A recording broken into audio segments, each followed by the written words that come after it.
Magandang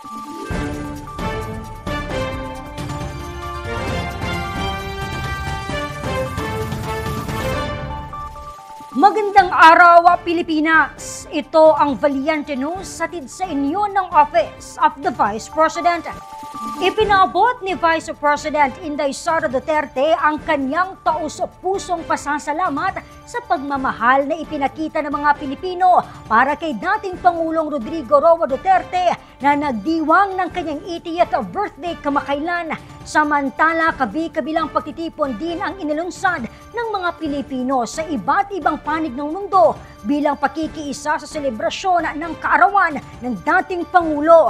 Ang detalye alamin natin sa ulat ni Jera Gomez.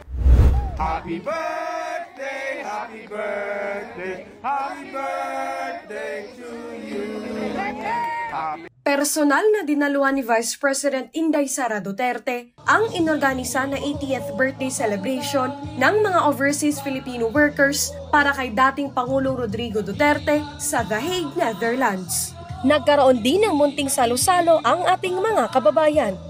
Maraming salamat sa inyong lahat at maraming salamat sa mga kababayan natin doon sa Pilipinas, iba't ibang lugar sa Pilipinas na nagse-celebrate ng 80th birthday ni Pangulong Rodrigo Duterte. Ngayon lang ako nakakita ng tao na ng-birthday na buong mundo ay meron siyang celebration sa kanyang birthday. And it shows the goodness of his heart and the love for the people. Because otherwise, the people will not love you if they don't feel the love coming from you. So thank you very much. Maliban sa The Hague, maraming Pilipino rin mula sa iba't ibang panig ng mundo ang nagsagawa ng pagtitipon bilang pagpapakita ng kanilang suporta sa dating Pangulo at sa pamilya Duterte.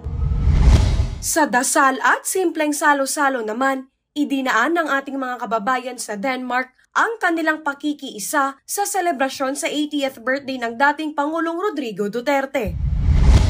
Daan-daang OFWs din ang nagtipon sa Times Square, New York, USA. May mga pagtitipon din na inilunsad sa Shizuoka, Japan, Antarctica at Scotland. Samantala sa Pilipinas, tinatayang umabot sa 300,000 katao ang nakiisa sa pagtitipon sa Davao City bilang selebrasyon sa ika-80 kaarawan ni dating Pangulong Rodrigo Duterte. Daghang salamat sa inyong suporta sa Tibuok, Davao, Tibuok, Dakbayan sa Pilipinas. I love you, Tatay Digong. Yan po lang namusag na sa dili sa madugay. Mapauli na yun ang atong PPRD nga si Rodrigo Duterte. Kanunay ang inyong mga mayong panglawas diya.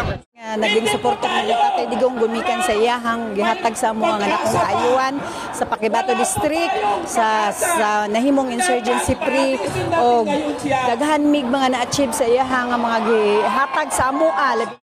Malawakang pagtitipon din ang inilunsad ng mga kababayan natin sa Kidapawan City sa North Cotabato kung saan nagsindi sila ng kandila habang suot ang puti at berdeng damit.